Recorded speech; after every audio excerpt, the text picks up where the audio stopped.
Margaret stood frozen at the edge of her family's lavish Christmas gathering, clutching a small stack of gift envelopes.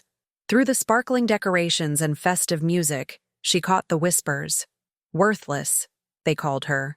30 years. At the small-town library while her siblings built empires.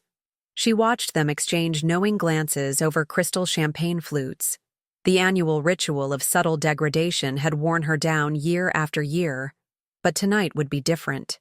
Inside, each envelope wasn't a gift card or cash, but something far more valuable: truth. Letters that would expose long-buried secrets and force each family member to confront their own failings. As she moved toward the Christmas tree, doubt crept in. Could a stack of paper really heal decades of hurt? Or would it destroy what little connection remained? Before we jump back in, tell us where you're tuning in from. And if this story touches you, make sure you're subscribed, because tomorrow I've saved something extra special for you. The winding driveway to Robert's estate seemed longer this year, each curve bringing Margaret closer to the annual reminder of her place in the family hierarchy. Snow dusted the immaculate landscaping as Margaret parked her 10-year-old sedan between a Jaguar and a Mercedes. She sat for a moment, hands still gripping the steering wheel, gathering strength for what lay ahead. At 58, Margaret Winters had long ago accepted her position as the family disappointment. Head librarian at Oak Ridge Public Library wasn't impressive enough for a family that measured worth by bank accounts and prestigious titles. Her sensible wool coat and modest pearl earrings, her grandmother's, would stand in stark contrast to her siblings' designer attire. The estate loomed before her, a sprawling Tudor-style mansion festooned with professional holiday decorations. Through leaded glass windows, she could see the massive Christmas tree in the foyer, easily 12 feet tall and dripping with ornaments that probably cost more than her monthly salary. "You're here for Mom," she reminded herself, patting the inside pocket of her purse where the envelopes waited. "And for yourself." The front door opened before she could knock, revealing her brother Robert's housekeeper. "Ms. Winters," the woman acknowledged with a polite nod. "The family is gathering." In the main living room, Margaret handed over her coat, suddenly conscious of the small thread she'd noticed that morning but hadn't had time to repair. The housekeeper's eyes flickered to it momentarily before she hung it carefully in the closet.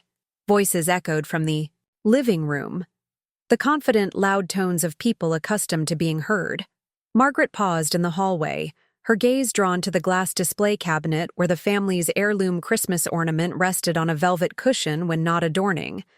The tree, the delicate hand-blown glass sphere, painted with a winter scene and the words "Winter's Family" in gold script, had been passed down for 4 generations. "Remember when we broke it?" a voice asked, startling her. Margaret turned to find her youngest, brother James, approaching, a crystal tumbler of amber liquid in his hand. At 53, he still had the boyish charm that had gotten him out of trouble countless times growing up. "You broke it," Margaret corrected with a small smile. "I took the blame." James shrugged, taking a sip of his drink. "Dad would have been easier on you than me." He gestured toward the living room. "The annual performance is about to begin. Elizabeth brought some history professor for you. I think Mom put her up to it." Margaret felt her cheeks warm. "I'm not interested in being set up." "Well, he's better than last year's accountant." James winked before strolling back to the gathering, leaving Margaret to steel herself once more. As she entered the living room, conversations momentarily faltered before, resuming with forced enthusiasm.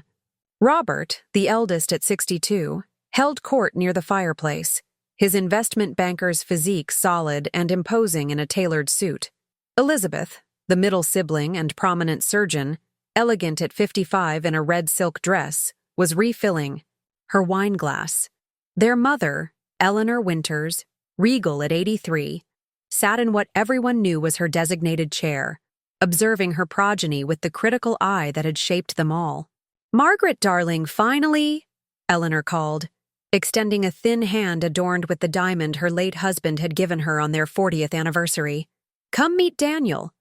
Elizabeth thought you two would have so much in common." The man rising from the sofa was tall, with salt and pepper hair and kind eyes behind tortoiseshell glasses.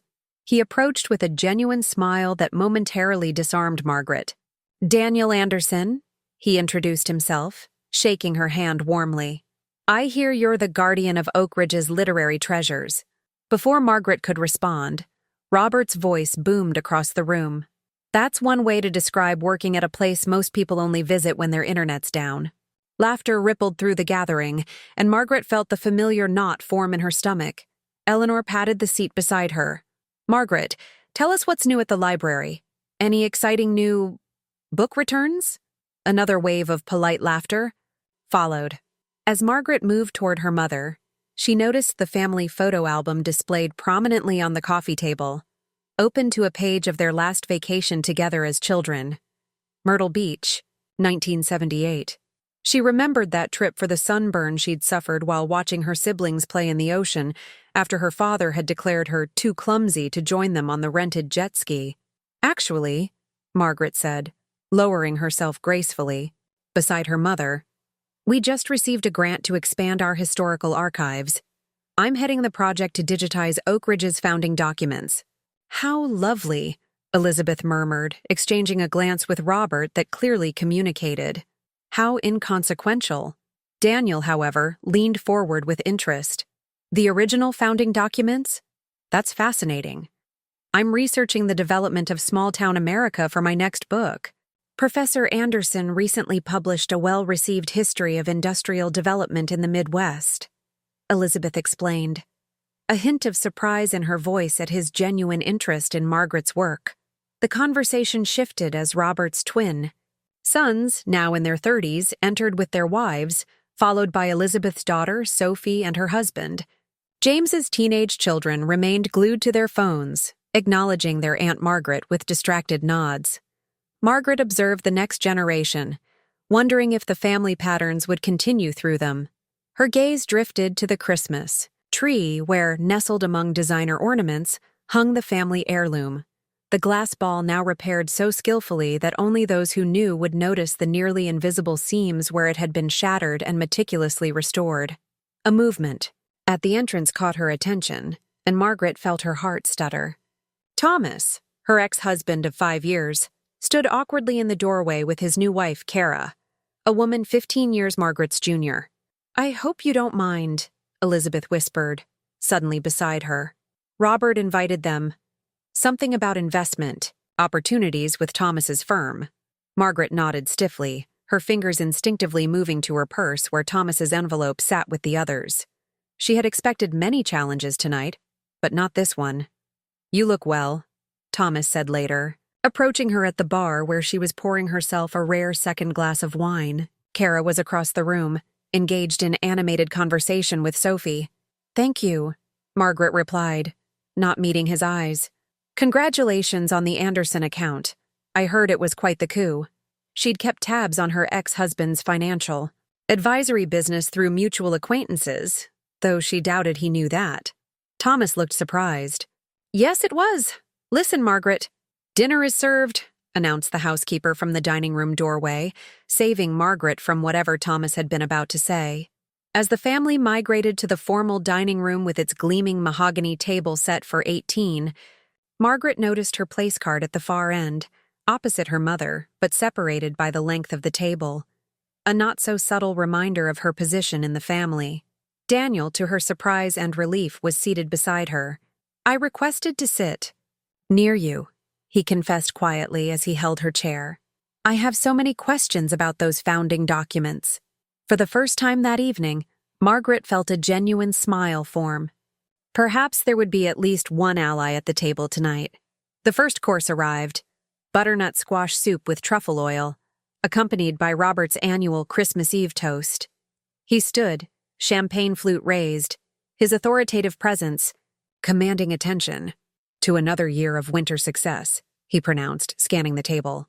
From Elizabeth's groundbreaking surgical techniques to James's tech innovations expanding into Asian markets, and my firm's record-breaking quarter. He paused, gaze settling briefly on Margaret. "And to those who keep the home fires burning in our beloved Oak Ridge. Family is everything." Glasses clinked as Margaret sipped her champagne, the bubbles bitter on her tongue. She'd heard variations of this toast for decades, always the afterthought, the footnote to her siblings' achievements. "And what success are you celebrating this year?" Daniel asked her quietly as conversations resumed around them. Margaret hesitated. "I've been working on something personal," she admitted. "A novel, actually. Historical fiction set in Oak Ridge during the Depression." Daniel's eyes lit up. "That's wonderful. Have you shown it to anyone?" She shook her head. "It's not ready yet." The truth was, she'd never found the courage to share her writing with a family that had dismissed her intellectual contributions since childhood. As the main course, prime rib with Yorkshire pudding, was served, Margaret caught snippets of conversations flowing around the table. Robert describing his hostile takeover of a struggling manufacturing company. Elizabeth recounting her recent medical conference in Switzerland. James showing photos of his new yacht on his phone. "And how is the library, Margaret?" her mother called from the head of the table, silencing other conversations. "Still putting those little date stamps in books?" Margaret felt all eyes turn to her. "We've been digital for over a decade, Mom, but we did just launch a new literacy program. For seniors, that's been quite successful." "How sweet," Elizabeth commented. "Though I imagine it keeps you busy enough to explain why you haven't dated since Thomas." Margaret felt her cheeks flush as uncomfortable laughter rippled through the gathering. She glanced at Thomas, who had the decency to look embarrassed, then at Daniel, who was watching her with an expression of quiet admiration that puzzled her. "Actually," Daniel interjected smoothly, "libraries are at the forefront of community education initiatives. In my research, I found librarians to be some of the most adaptable professionals in our changing information landscape." The conversation blessedly moved on, but Margaret noticed her mother's thoughtful gaze lingering on her. For dessert, the housekeeper brought out an elaborate Christmas pudding surrounded by sprigs of holly. "It looks beautiful," Margaret commented, though different from grandmother's recipe. Eleanor waved a dismissive hand. "We had it catered this year." "No, one has time for that old-fashioned recipe with its day-long preparation." "I remember you used to make it," Daniel said to Margaret. "Your mother mentioned you were the only one who learned the recipe." Margaret blinked in surprise, both that Daniel knew this and that her mother had shared such information. "Yes, grandmother. Insisted at least one of us should carry on the tradition. I still make it every year for my library staff." As dessert concluded, Margaret felt the weight of the envelopes in her purse. The moment she had both dreaded and anticipated was approaching. When coffee was served, she excused herself, ostensibly to use the restroom, but detoured to the coat closet to retrieve her purse.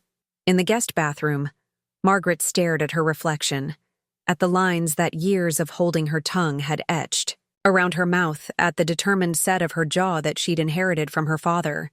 From her purse, she withdrew the stack of cream-colored envelopes, each addressed in her neat librarian script to a family member. Her library badge stared up at her from inside her open purse. Margaret Winters, head librarian.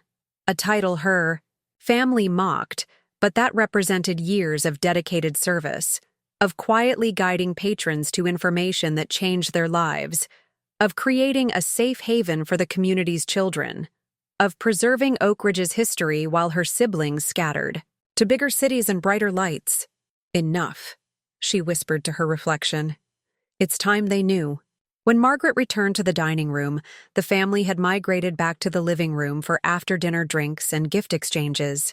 The children were authorized to open one present each on Christmas Eve, a tradition from their childhood. Margaret stood at the threshold, watching Robert's grandchildren tear into elaborately wrapped packages, revealing expensive electronic devices and designer clothing. The adults exchanged small, tasteful gifts, bottles of rare spirits, luxury accessories, spa vouchers. No one had noticed her return yet. Margaret took a deep breath and stepped into the room. "Before we continue with the gifts," she announced, her voice stronger than she anticipated, "I have something small for each of you." All eyes turned to her with varying degrees of interest and, in some cases, barely concealed amusement. Margaret moved around the room, distributing the envelopes to each family member, including Thomas and his new wife. "How thoughtful," Eleanor said, examining her envelope. Should we open them now? Margaret nodded, her heart pounding so loudly she was certain everyone could hear it. Please do.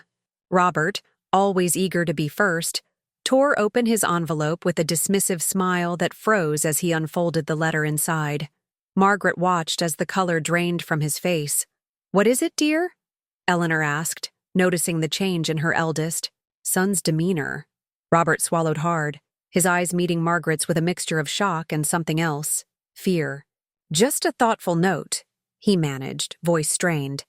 If you'll excuse me for a moment. He rose abruptly, clutching the letter in his fist as he strode from the room. Margaret's mind flashed back to 7 years ago, when Robert had asked her to store boxes of financial documents in her basement during his messy divorce from his first wife. Documents she'd eventually examined, discovering evidence of ethical violations that could ruin his career if revealed.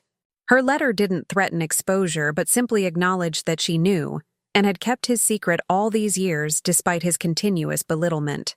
The room had grown quiet, all eyes now curious on the innocent-looking envelopes. Elizabeth, ever the composed one, calmly opened hers next. Margaret watched her sister's practiced surgeon's hands tremble slightly as she read. Elizabeth's letter contained a different secret, a confession the surgeon had made to Margaret 3 years ago after too many glasses of wine, that her groundbreaking research, which had earned her international acclaim, had been partially built on work stolen from a colleague who had subsequently left the profession. The medical award displayed prominently on the mantelpiece was tarnished by this unspoken truth. I should check on Robert, Elizabeth murmured, carefully refolding her letter and rising with the artificial composure Margaret had witnessed countless times at family funerals and crises. James looked between his retreating siblings and Margaret, suspicion dawning on his face. He tore open his envelope with less confidence than usual.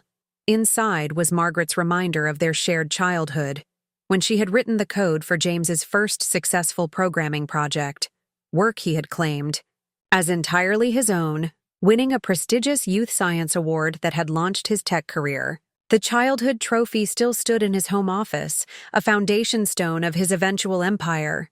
This isn't funny, Margaret, James snapped, but his voice lacked conviction.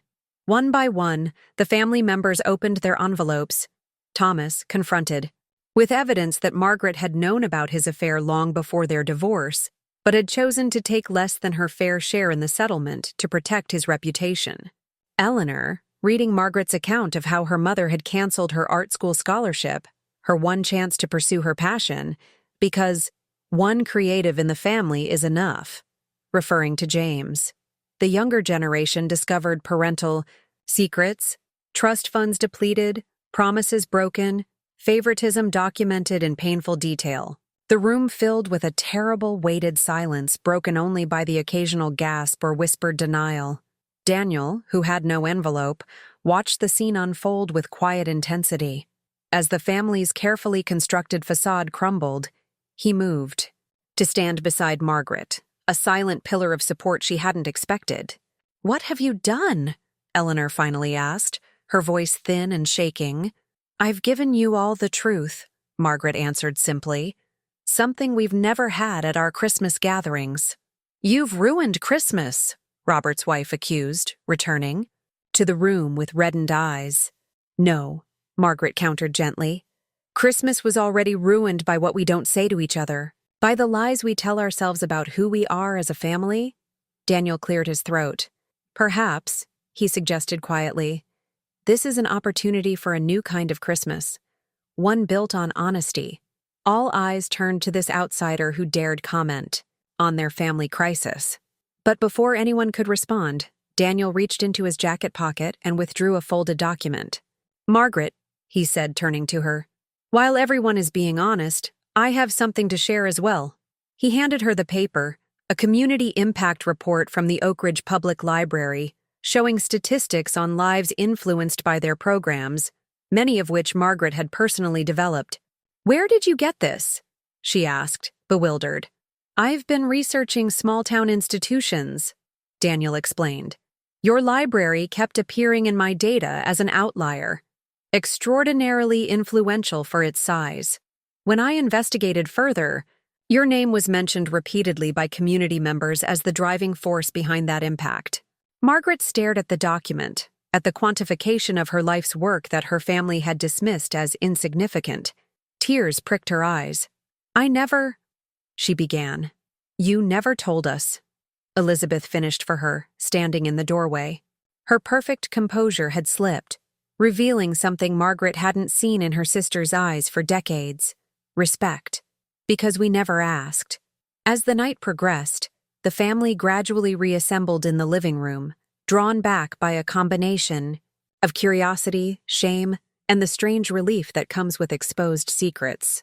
The Christmas tree lights cast alternating patterns of shadow and illumination across faces that seemed somehow more authentic than they had been hours earlier. I didn't do this to hurt you, Margaret explained as they sat in a rough circle, the opened envelopes lying discarded like shed skins around them. I did it because I couldn't bear another Christmas of pretending. Pretending what?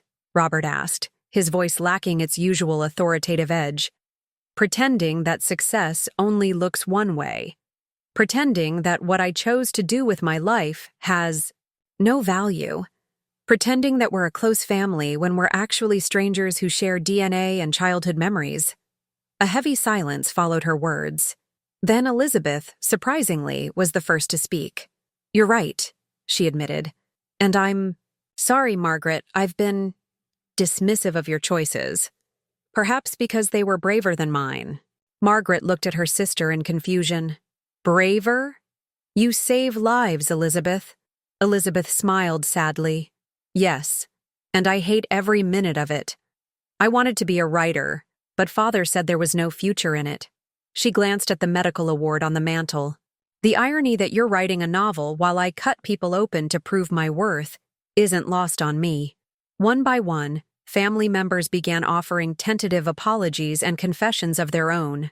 Robert admitted the constant pressure to maintain his image of success was crushing him. James revealed his tech empire was facing serious challenges he'd been too proud to discuss.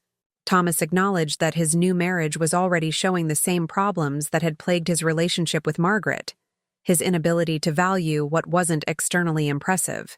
While the adults talked, Margaret noticed Robert's teenage granddaughter exploring the Christmas decorations. The girl carefully lifted the family's heirloom ornament from the tree, examining its nearly invisible cracks. This broke once, didn't it? She asked no one in particular. Yes, Margaret and James answered simultaneously. I broke it, James admitted, surprising everyone. Margaret took the blame because Dad would have canceled my computer camp. She always protected us even when we didn't deserve it. The teenager returned the ornament to the tree with newfound respect. That's actually really cool, Aunt Margaret. As the conversation continued, Daniel quietly asked Margaret about her novel. Their discussion gradually drew the attention of others, until Margaret found herself describing her historical research and characters to an attentive family audience. You should read us some, Eleanor suggested unexpectedly. We always used to read stories on Christmas Eve. Margaret hesitated. I didn't bring it with me. Email it to yourself and pull it up on my tablet, James offered, already reaching for his device. Before she could formulate an excuse, Margaret found herself opening her email on James's tablet, downloading the manuscript she'd never intended to share.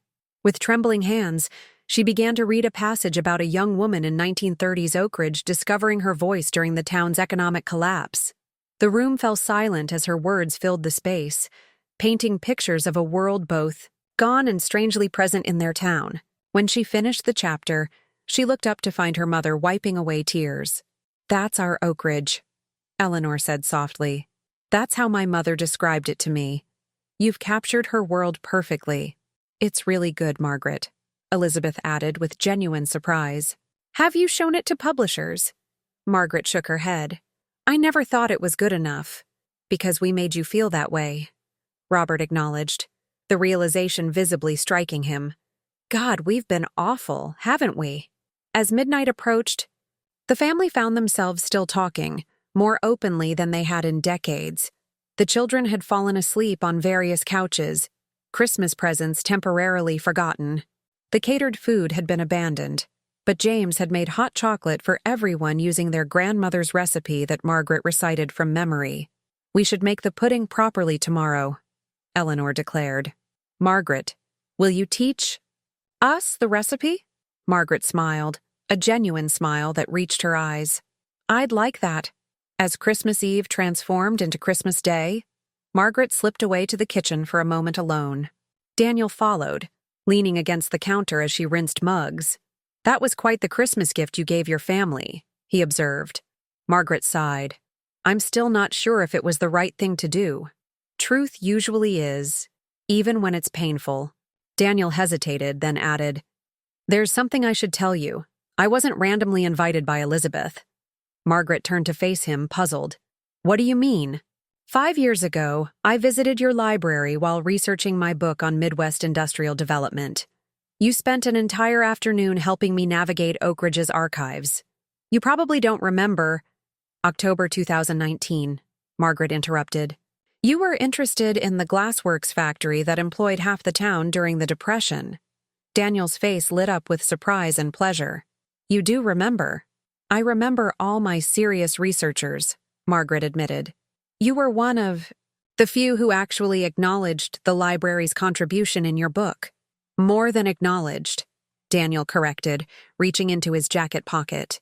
He pulled out a small volume and opened it to the dedication page.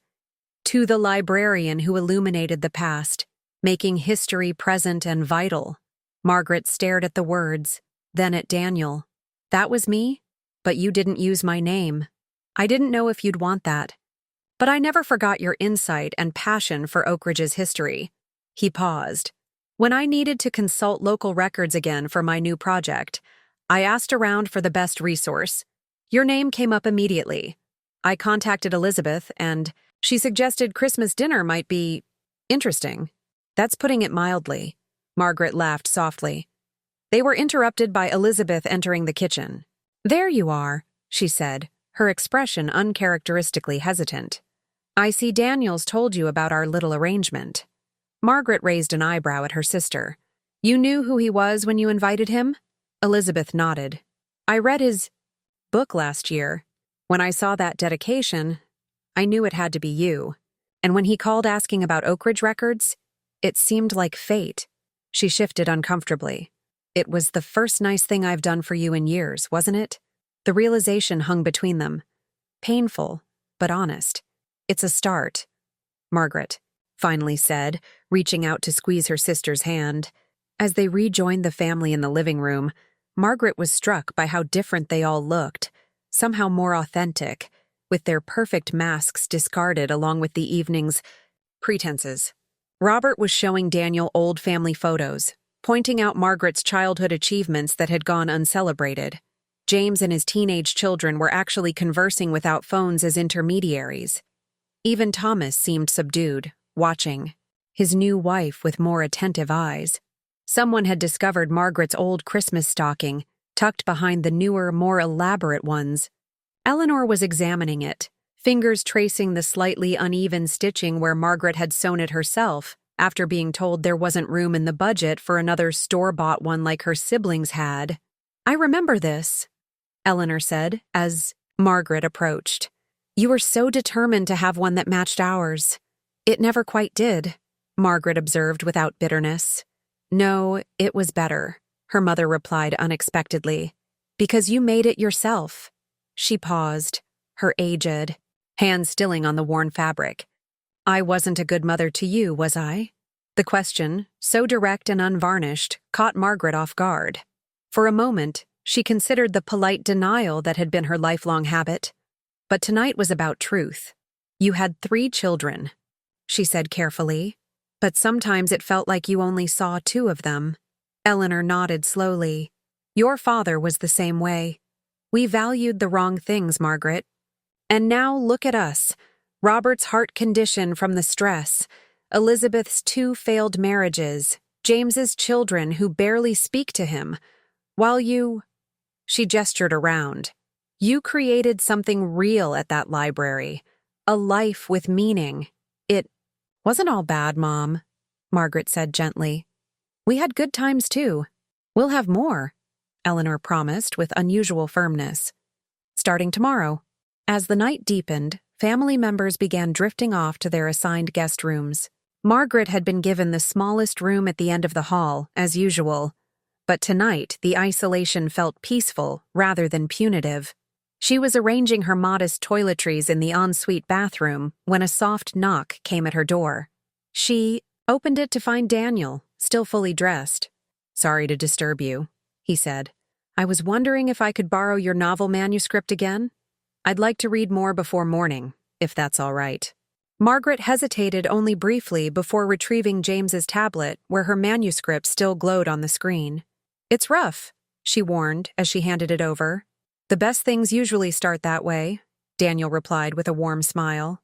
"Good night, Margaret, and Merry Christmas." "Merry Christmas, Daniel." As she prepared for bed, Margaret found herself thinking about the small box of thank you notes she kept in her purse. Heartfelt messages from patrons whose lives had been touched by her. Work at the library. She'd brought them as a talisman, a private reminder of her worth when family barbs inevitably struck their targets. Now, she wondered if she might share them tomorrow. Another piece of her authentic self revealed. Sleep came more easily than it had in years on Christmas Eve. The burden of secrets finally lifted from her shoulders. Morning arrived with the muffled sounds of excited children and the aroma of coffee. Margaret dressed simply but with care. Another departure from her usual Christmas morning habit of making herself as invisibly appropriate as possible. The scene that greeted her downstairs was markedly different from previous Christmas mornings. The living room was in cheerful disarray, with discarded wrapping paper already strewn about. But instead of the usual rigid gift-opening ceremony, led by Robert, family members were scattered in casual groups, some still in pajamas, others helping prepare breakfast in the kitchen. "Margaret!" James called from where he knelt beside the Christmas tree. "We saved your presents for when you came down." There was a small pile of packages, more than she usually received. As she approached, she noticed something odd about the family's heirloom ornament. It was missing from its prominent position on the tree. "There was an accident," Eleanor explained, following her gaze.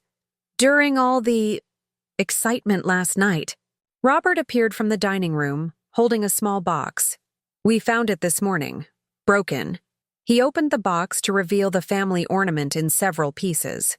"We thought maybe, instead of trying to repair it again, we might try something new," Elizabeth finished, joining them. "Each take a piece as a reminder." "A reminder of what?" Margaret asked. "That broken things can become something new," her mother said simply.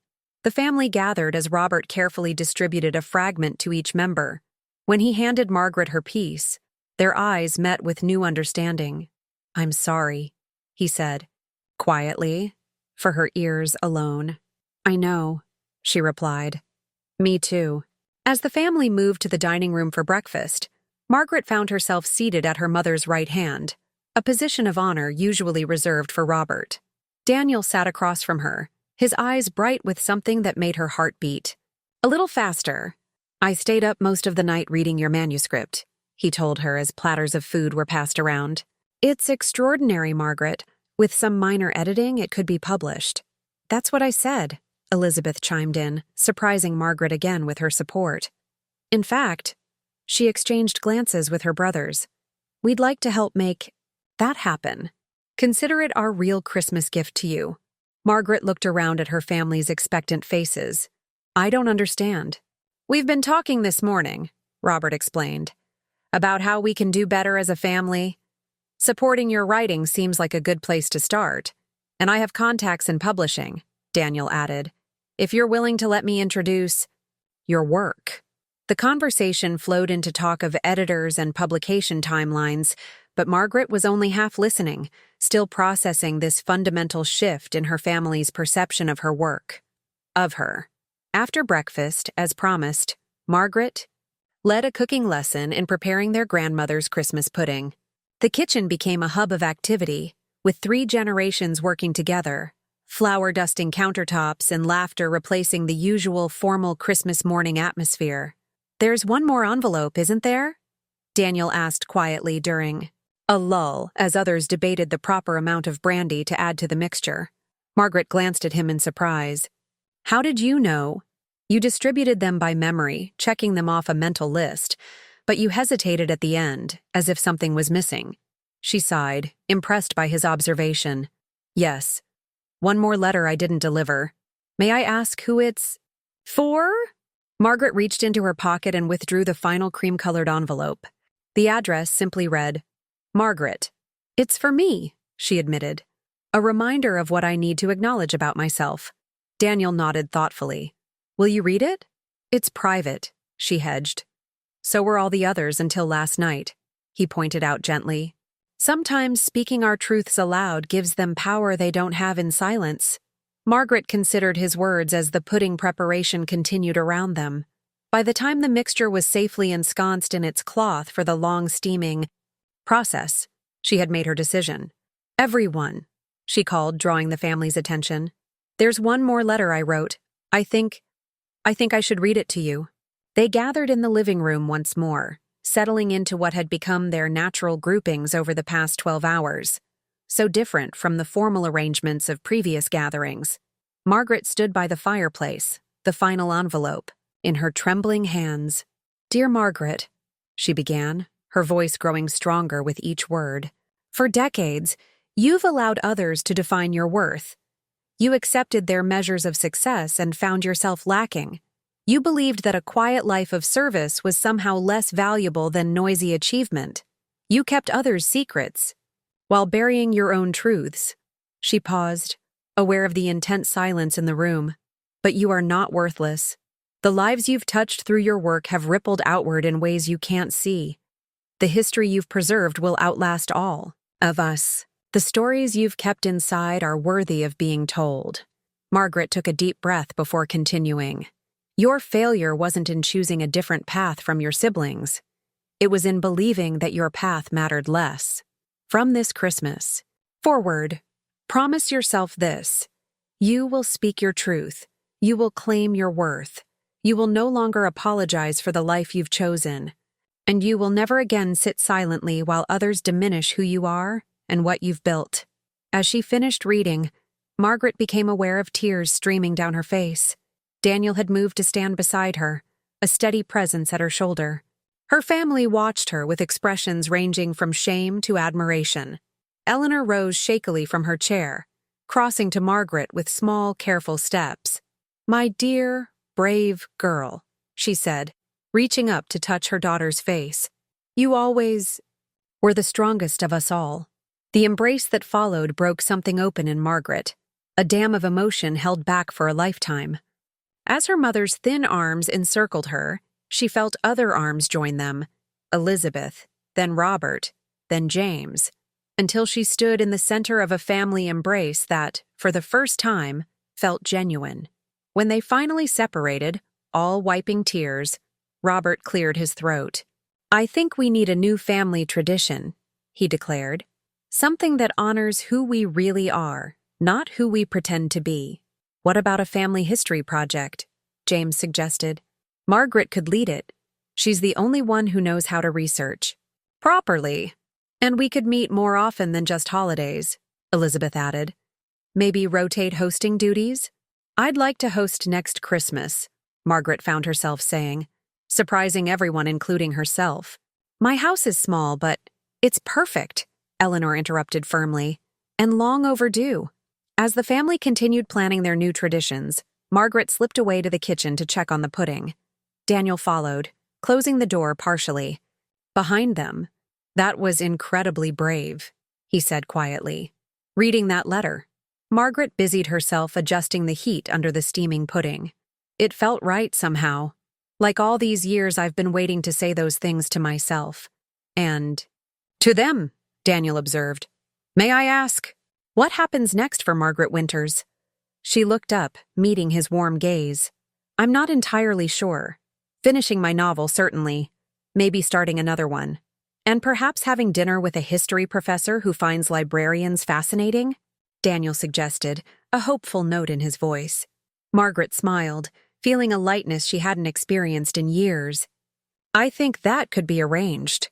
Their conversation was interrupted by James's teenage daughter, who entered with her phone in hand. "Aunt Margaret? Dad said you might help me with a history project I'm working on. It's about the women's movement in small towns during the 60s. "I'd be happy to," Margaret replied, noticing how the girl was actually looking at her now, seeing her for perhaps the first time. When they returned to the living room, someone had placed Margaret's library badge next to a new family photograph. Taken that morning, everyone in pajamas and casual clothes, slightly rumpled but genuinely smiling. The contrast with the stiff, formal portraits in the family album was striking.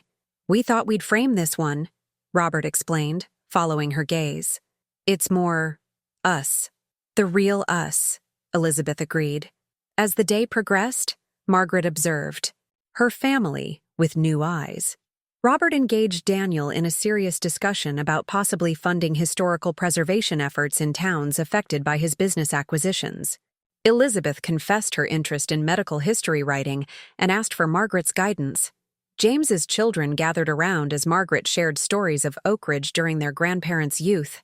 By evening, when the Christmas pudding was ceremoniously unveiled, not quite as perfect as their grandmothers had been, but made with genuine effort, the family that gathered around the table bore little resemblance to the one that had assembled 24 hours earlier. Thomas and his wife had left after breakfast, with Thomas pulling Margaret aside to offer a sincere apology for years of undermining her confidence. "You were never the problem in our marriage," he'd admitted. "I was too busy chasing the wrong kind of success to see the value of what we had." As they enjoyed the pudding, Eleanor proposed a toast. "To truth," she said simply, raising her glass, "and to Margaret, who had the courage to give it to us." Glasses clinked around the table, and Margaret felt Daniel's hand find hers beneath the tablecloth. Later, as preparations began for departures the next morning, Margaret found her mother in the study, looking through old photo albums. "So many pictures," Eleanor mused. "And I never noticed until now how your smile never quite reached your eyes in any of them." Margaret sat beside her mother on the leather sofa. "I didn't know how to be authentic with you all. It was easier to pretend." "No more pretending," Eleanor declared, closing the album. "For any of us." She patted Margaret's hand. "Daniel seems wonderful. We've only just met, Mom. Sometimes that's all it takes. Your father asked me to marry him after 3 weeks." Eleanor smiled at the memory. "We got some things right, even if we got so much wrong with you children." "It's never too late to start again," Margaret assured her, as snowflakes began falling. Outside, casting the estate in a fresh blanket of white, family members gathered in various rooms to continue conversations begun the night before. Real conversations about hopes, regrets, and futures. Margaret found herself at the center of many of these discussions, her perspective suddenly valued, her wisdom finally recognized. Daniel remained close by, their connection growing with each passing hour. "I've been thinking," he told her as they stood by the window watching the snow. "My new book would benefit enormously from regular consultations with Oak Ridge's head librarian. I might need to schedule weekly research sessions." "The library would certainly accommodate such a serious scholar," Margaret replied with a smile. "And the librarian?" he asked softly. "I think she could be persuaded," Margaret answered, feeling a blush warm her cheeks. When Christmas night finally drew to a close, Margaret retired to her room with a heart fuller than it had been in decades. On her bedside table lay a small fragment of the family Christmas ornament, now transformed from a symbol of pretense to a token of new beginnings. She took out her notebook, the one she always carried for jotting down ideas for her novel, and began to write. But instead of continuing her historical fiction, she found herself documenting the events of the past 24 hours, beginning with a line that made her smile. "They called me worthless at Christmas dinner. My gift envelope changed everything. Perhaps," she thought as she wrote deep into the night, "this was a story worth telling too." In the morning, as suitcases were packed and farewells exchanged, there was none of the usual relief that accompanied the end of family obligations.